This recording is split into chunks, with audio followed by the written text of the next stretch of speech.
As the believers look to the future, the conflict between good and evil continues. After the conquest of Mecca, not all tribes in Arabia were ready and willing to acknowledge the authority of Prophet Muhammad and the religion of Islam in Arabia. The two large tribes of Hawazin and Thaqif, who lived in Ta'if just outside of Mecca, joined forces. They gathered together an army of 20,000 men to stop the spread of Islam in Arabia and perhaps halt it in its tracks. If they could defeat the Muslims, they were hoping to maintain the culture of polytheistic lawlessness that had been the standard for centuries. Perhaps more importantly to them was their tribe's hopes and dreams to take control over Mecca, that they could become the most noble tribe of Arabia and take away the prestige that the Quraysh once had. Their leaders told their soldiers to bring all their wealth, animals, and wives and the children, hoping that they would not be tempted to flee or retreat from the battle, and forced them to give it their all. Back in Mecca, the Prophet, peace and blessings be upon him, heard the news and prepared an army of 12,000 soldiers, including a number of polytheists from Quraysh who had not yet converted to Islam. These polytheists may not have embraced Islam, but this move shows they were preferring Muslim rule over their fellow polytheists from Ta'if. This is something that would reign true when Muslims would move into the Christian world as well. The Prophet, peace and blessings be upon him, took his army and they marched out for Ta'if. The Muslims were extremely confident that they would win this battle. 12,000 is a huge army, and they have fought over against the odds that they have faced before. The Muslims reached the Hunain canyon and set up a camp. They didn't realize that Hawazin had unexpectedly arrived first and positioned themselves on top of the mountaintops. They had the upper hand, and they had all of their archers ready to shoot. As soon as the Muslims started to march through the valley of Hunain, they were attacked and bombarded from all sides. Hundreds of people were immediately dead and wounded. The soldiers of Hawazin came out of hiding from all directions, and the Muslims panicked. There was confusion. People started to flee and retreat.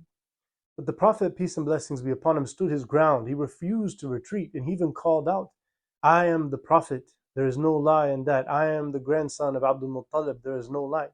Thus calling out to his fellow believers and showing that sense of connection to the Quraysh that had joined him as well. After seeing the Prophet's bravery, the Muslims and the Quraysh allies marched forward and they fought gallantly. After a few hours, Hawazin realized that they had lost the upper hand and they were losing this battle. Most of Hawazin were captured or killed, but the Thaqif tribe managed to make it back to Ta'if. They retreated quickly after seeing this.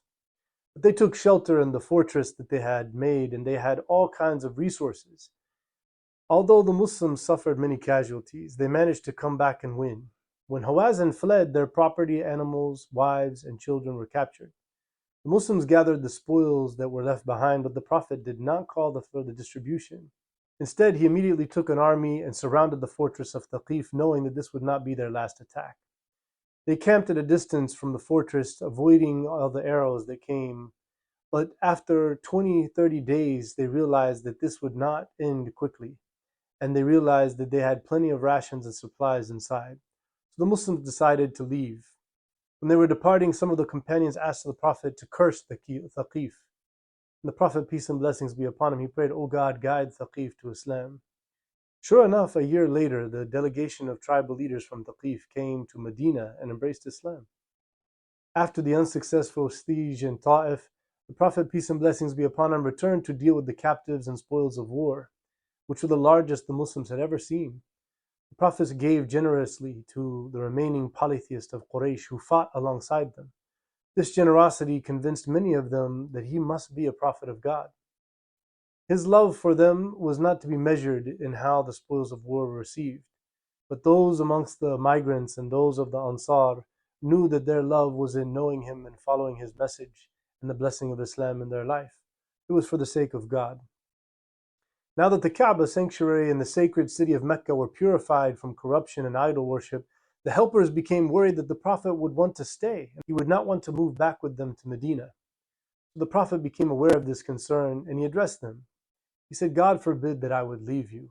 I made a promise to you with my life and my death that I will be among you. I will remain true to my promise." The Prophet, peace and blessings be upon him, and his fellow migrants saw the Ansar family. They were definitely connected for life. They believed in him. They gave him their support. They pledged their allegiance to Islam and they fought. in many tough situations to defend Islam and Muslims. Rest assured, Medina was the Prophet's home.